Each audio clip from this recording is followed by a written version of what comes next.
कर्मकांड का मतलब क्या है? यजुर्वेदीय संहिता में यजुर्वेद क्या कहता है कि देवताओं का यजन करना सिखाता है, यानी देवताओं को बुलाना सिखाता है। किसको बुलाना सिखाता है? देवताओं को। कर्मकांड। कर्मकांड। देवताओं का आह्वान पंडित कर्म जब होता है, चावलों की ढेरी लगा दी जाती है, बोले ये नवग्रह, ये षोडश मातृकाएं, ये पंचलोकपाल, ये 10 दिक्पाल, क्या सब बैठा दिए जाते हैं।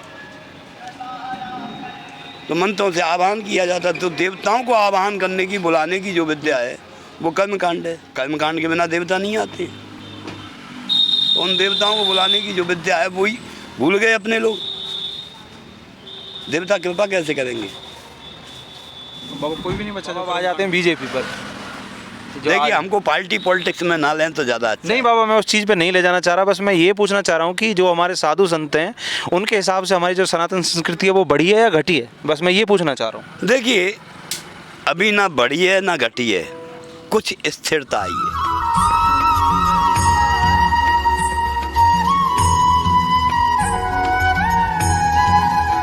श्री राधे, स्वागत है आप सभी दर्शकों का ब्रजभूमि दर्शन विद राहुल चौधरी की एक और नई वीडियो में। आज हमारे साथ श्री गुरु महाराज बैठे हुए हैं। सर्वप्रथम उनके चरणों में हमारा दंडवत प्रणाम। तो बाबा हैं हमारे कठिया बाबा, जो कि निम्बार्क संप्रदाय से आते हैं। मूल रूप से ब्रजवासी हैं, वृंदावन के ब्राह्मण परिवार से ही आते हैं। बाद में उन्होंने वैराग्य अपना लिया। और अगर उनके ज्ञान और विवेक की बात करी जाए तो हम तो उनके सामने बहुत तुच्छ से बालक हैं, वो नाप नहीं सकते, पर उसकी जो सीमा है वो बहुत ज़्यादा है। उसी के बारे में कुछ बातचीत करते हैं। महाराज जी सर्वप्रथम राधे राधे। राधे राधे। तो बाबा, सबसे पहले आप हमें ये बताइए कि आपने वैराग्य क्यों अपनाया था, जो सबसे पहला सवाल आता है। देखिए, अपनाया नहीं जाता है, ये भगवत कृपा से प्राप्त होता है। कोई भी किसी भी चीज़ को प्राप्त नहीं कर सकता जब तक प्रभु की कृपा ना हो। चाहे वो ज्ञान हो, चाहे वो वैराग्य हो, चाहे वो भक्ति हो, बिना भगवत कृपा के ये संभव नहीं।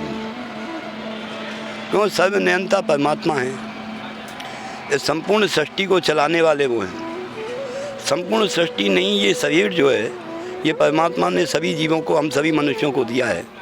सबके शरीर के अंदर बराबर उतने ही पार्ट्स दिए, किसी को कमती बढ़ती पार्ट्स नहीं दिए। क्योंकि शरीर के अंदर में भगवान ने 14 चीज़ दिए। 5 कर्मेंद्रिय दिए, 5 ज्ञानेंद्रिय दिए और 4 अंतःकरण दिए, जिनको चतुर अंतःकरण कहा जाता है, मन बुद्धि चित्त और अहंकार। तो ये 14 चीज़ें हर मनुष्य के पास में। इसके अलावा इस शरीर के अंदर कुछ है नहीं, और ये 14 चीज़ें ही इस शरीर का संचालन करती हैं। यही ज्ञान देती हैं। इन्हीं के ज्ञान से, इन्हीं इंद्रियों के ज्ञान से जीवन जिया जाता है। इन्हीं अंतःकरणों के आधार पर ये जीवन है जी। क्योंकि ये 14 चीज़ मनुष्य के शरीर में, हर मनुष्य के शरीर में। इसमें स्त्री पुरुष या किसी जीव जंतु का भेद नहीं है जी। और बाबा, आप बता रहे थे अभी थोड़ी देर पहले कि हमारे पास कुछ ऐसे ग्रंथ हैं जो हमारे सनातन संस्कृति से चले आ रहे हैं, जिनके मंत्रों का उच्चारण करके हम भगवान को धरती पर बुला सकते हैं। देखिए, देवाधीनम जगत सर्वम मंत्राधीनम च देवता। देवताओं के अधीन ये सारा जगत है, और देवता जो है मंत्र के अधीन है। मंत्राधीनम च देवता ते मंत्रा ब्राह्मणोधीनम। वो मंत्र जो है ब्राह्मणों के अधीन है, क्योंकि उनका अध्ययन अध्यापन ब्राह्मणों ने ही किया है। जब से हमारी संस्कृति में विकृति हुई अंग्रेज़ों के टाइम से, जब से गुरुकुल बंद हुए, तो गुरुकुलों के बंद होने से आम जन के पास में ये विद्या या ये पढ़ाई नहीं रही। ये ब्राह्मणों के घर में, क्योंकि आपस में अपने बच्चों को वेद पुराणों की, क्योंकि अपने बच्चों को पढ़ाते गए, क्योंकि इनको नष्ट कर दिया गया ग्रंथों को। जब ग्रंथों को नष्ट किया तो ब्राह्मणों को जो कंठ था उनको पुनः उद्धृत किया गया, पुनः उनका लेखन हुआ और पुनः ग्रंथ तैयार हुए। तो वो विद्या जो है जनमानस के पास से लुप्त होकर के उसको संग्रहित किया ब्राह्मणों ने। इसलिए ब्राह्मणों को वो मंत्र आज भी याद है। बाकी के मंत्रों के अधीन तो देवता हैं। जब मंत्रों का उच्चारण करेंगे, मंत्रों से भगवान के देवताओं का आह्वान करेंगे तो वो आएंगे ही। गुरु परंपरा में भी क्या है? मंत्र है। गुरु दीक्षा में क्या? गुरु मंत्र है।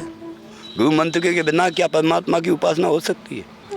बाबा, बीच में ही जो भी लोग इस समय में देख रहे हैं, आप उनको गुरु मंत्र की महिमा के बारे में एक बार बता दें 2 शब्दों में। देखिए, गुरु मंत्र जो है वो एक ऐसा मंत्र है जो स्वयं परमात्मा से प्रतिपादित है। ये संप्रदाय विशेष में, जैसे हमारे निम्बार्क संप्रदाय में है, तो ये गुरु मंत्र सनकादिक ऋषियों से चला हुआ है। सनकादिक ऋषियों से नारद जी पे आया, संप्रदाय से फिर जो हमारे आचार्यगण होते रहे हैं। अभी हम भी 59वीं पीढ़ी में चल रहे हैं इस गुरु परंपरा में। 59 हाँ, 58 पीढ़ी हमारी बीत चुकी है। तो इन 59वीं पीढ़ी में हम साधु ये गुरु परंपरा के गुरु मंत्र के द्वारा प्रतिपादित ये सनकादिक ऋषियों से चला हुआ है। तो ये ऋषियों की देन है, क्योंकि ऋषियों ने जिन मंत्रों से भगवान का साक्षात्कार किया है, जिन मंत्रों के माध्यम से भगवान को प्रकट किया है, उन्होंने साक्षात दर्शन किए, वही मंत्र प्रतिपादित हैं, उसी को गुरु मंत्र कहते हैं। जी बाबा। तो हम चल रहे थे बाबा, वो कौन सी वेद पुराण है जिनमें भगवान को बुलाने के वाले मंत्र हैं? देखिए, वेद और पुराण,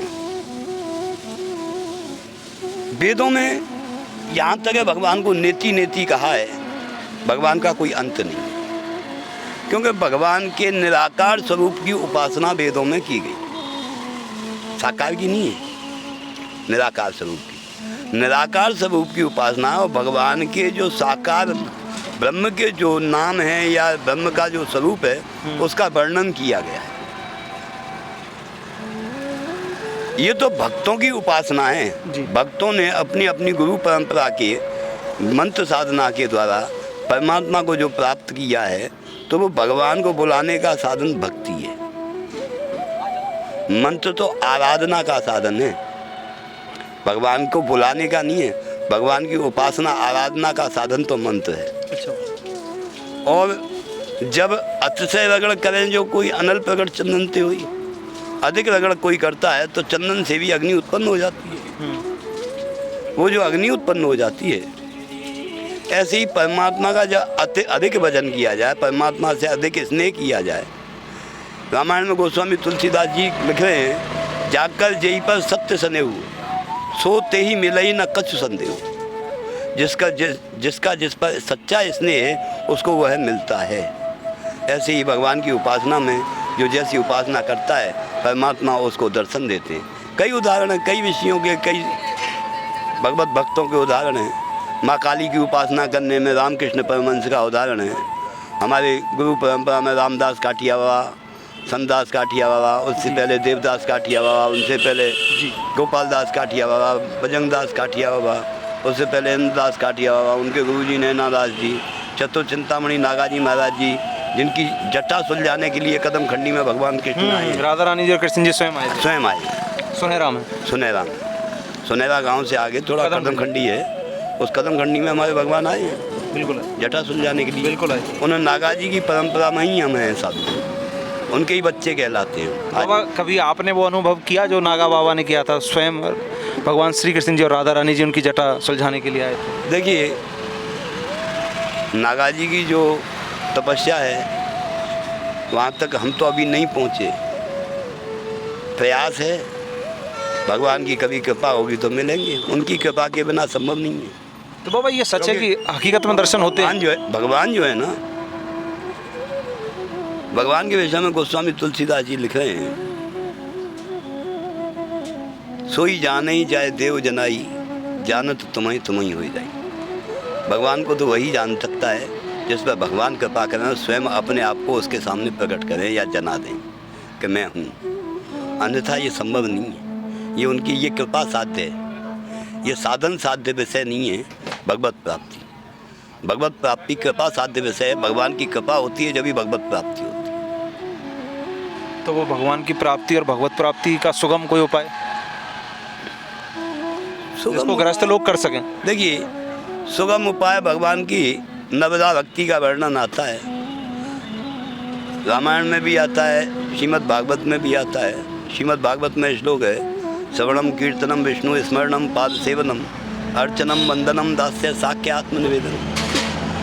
तो ये 9 प्रकार की भक्ति का स्वरूप बताया गया है। अच्छा, 9 प्रकार की भक्ति में से एक भक्ति क्या है? किसी एक क्रिया को सतत करते रहना। अब गिरिराज बाबा की भक्ति कर रहे हो तो गिरिराज बाबा की 24 घंटे परिक्रमा में ही लगे रहो, ये भक्ति है। एक चीज़ की भक्ति करो, एक ही साधना, अलग अलग नहीं। एक है साधन सब सदन, सब साधन सब जाए। ये भी नहीं हनुमान जी के भी आप करते रहो, राधा रानी जी के भी करते रहो। देखिए, सभी देव पीछे लगो, सभी देव हैं। हाँ, सभी एक का ही रूप है, सभी देव हैं, सभी को नमन है। क्यों? भगवान कृष्ण ने गीता में कहा है कि मैं सभी जगह निवास करता हूँ। जो जिस देवता का जैसा भजन करता है उसका फल देने वाला मैं हूँ। जब भगवान ही फल देने वाले हैं सभी देवताओं के रूप में, तो स्वयं भगवान स्वयं क्या दे सकते हैं। तो भगवत भक्ति के लिए देवताओं को नमन करना तो उचित है। जैसे हमारे चाचा ताऊ का बड़े भाई ये इनको नमन करते हैं, दादा दादी, ऐसे सभी देवता हैं, सबको नमन तो है ही, अपने से सब पूजनीय है। बाकी ईश्वर तो ईश्वर ही है, क्योंकि सर्वशक्तिमान वही है। सभी देवताओं को बल प्रदान करने वाले भी वही हैं। एक साधारण सी बात है, इस सृष्टि के संचालन के लिए 3 देवता हैं, ब्रह्मा विष्णु महेश। चौथा तो नहीं है, क्या है? नहीं है।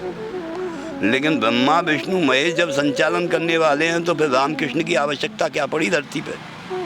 ये भी सोचने वाली बात।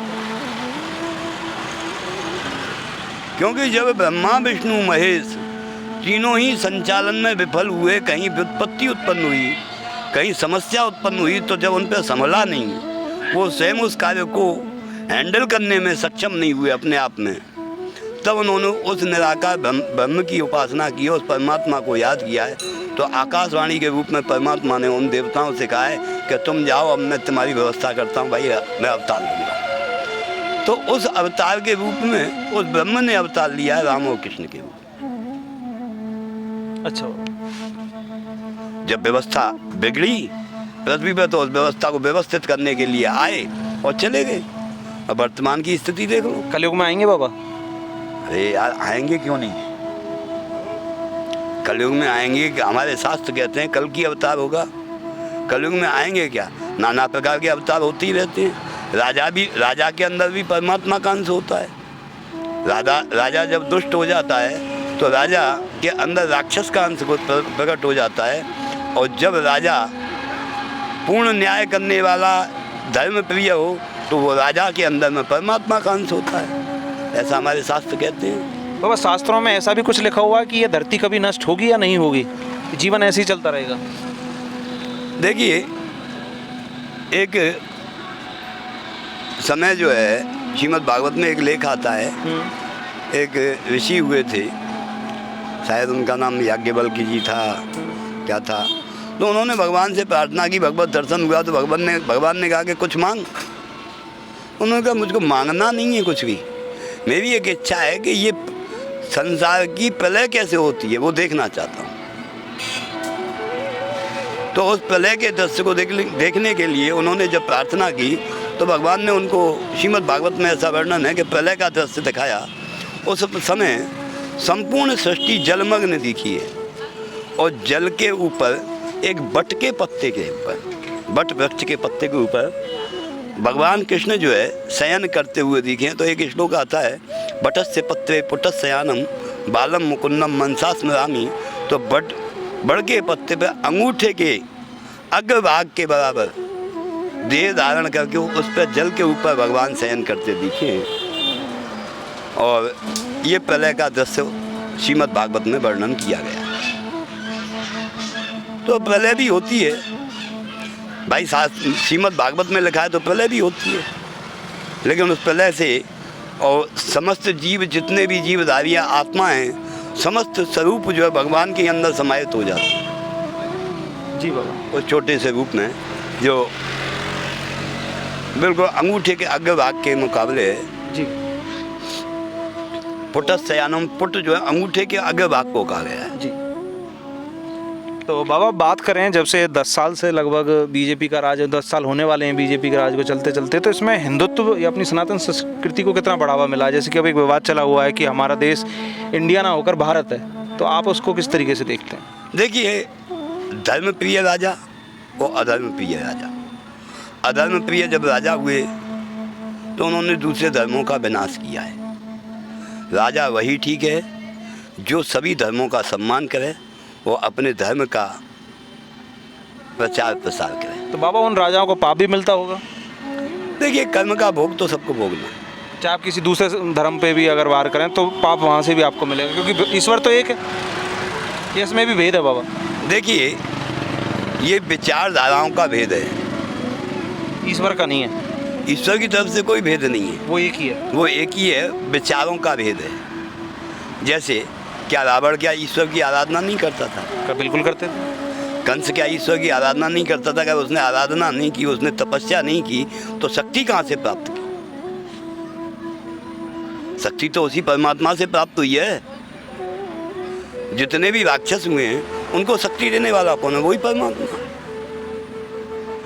शक्ति का दुरुपयोग जब किया, उस परमात्मा को भूल के स्वयं को ही ब्रह्म मान लिया, स्वयं को ही भगवान मान लिया, अपने बनाए हुए सिद्धांतों को ही भगवान का स्वरूप दे दिया, तो इसको आप क्या समझेंगे? भाई अपने मन गढ़ंत हमने अपनी बात को ही भगवान मान लिया, भगवान के अस्तित्व को नकार दिया। राम और कृष्ण, ईश्वर या अल्लाह है क्या है? अगर अल्लाह की उपासना करते हैं तो निराकार ब्रह्म की उपासना है। हमारे शास्त्रों में वर्णित है, शुक्राचार्य जो थे वो दैत्यों के गुरु थे। देवगुरु बृहस्पति तो दैत्य गुरु शुक्राचार्य।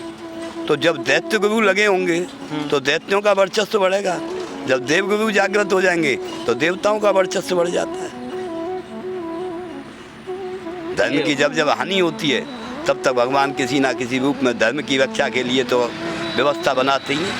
जी, ये कोई नया काम नहीं है शास्त्र बढ़ने से। तो बाबा आ जाते हैं बीजेपी पर।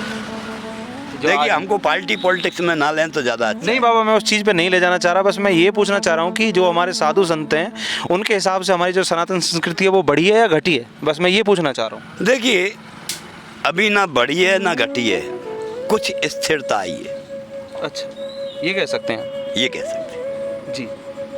क्योंकि जो हमारी सनातन संस्कृति का ह्रास हो रहा था, विनाश हो रहा था, कुछ हद तक उसमें रुकावट आई है, वो रुक गया है, नुकसान होना खत्म हो गया, अब स्थिर हुआ है।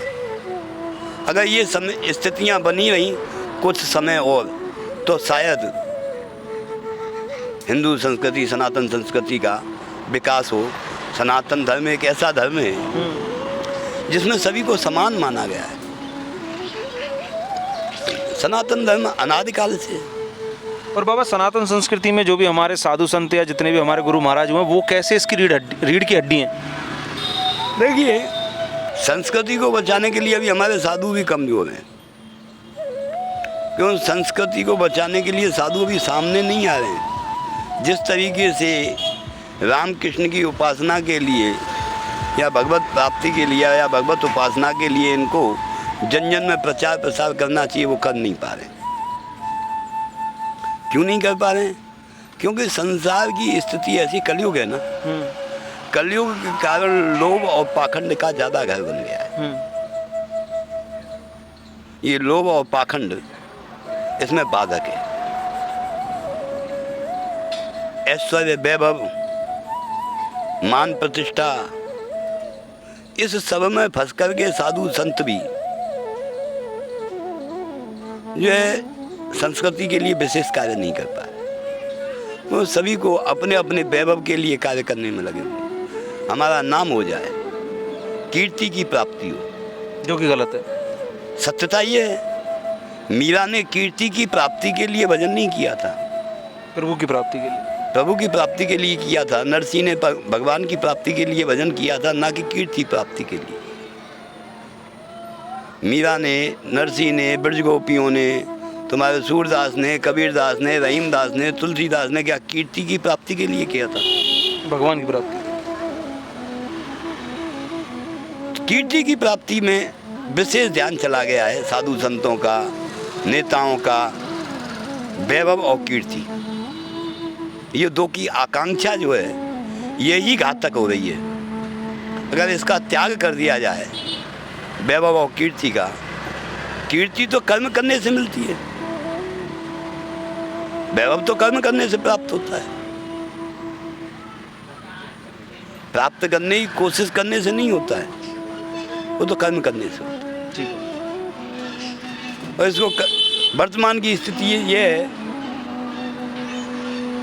हमको कैसे यश मिले इस प्रयास में सभी लगे हुए हैं। चाहे कोई अधिकारी हो, चाहे कोई कर्मचारी हो, आम आदमी की, आम जनमानस की ऐसी इच्छा हो गई है कि हमको यश प्राप्त हो।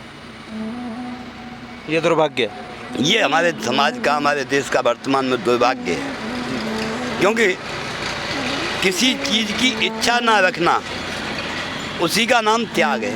जी। और जब तक त्याग नहीं है तब तक तप नहीं है। बिना त्याग के तप कैसा? तप क्या है? तो बाबा, वीडियो के अंत में हम आपसे पूछना चाहेंगे, जो आपने ये कठिया बांधा हुआ है अपने पेट पर, जिसके वजह से आपको कठिया वाले बाबा बोला जाता है, तो इसके बारे में कुछ हमें बताएं आप एक बार। बेटा, ये हमारे गुरु परंपरा ने एक बार कालांतर में एक लंगोटी बनाई जी।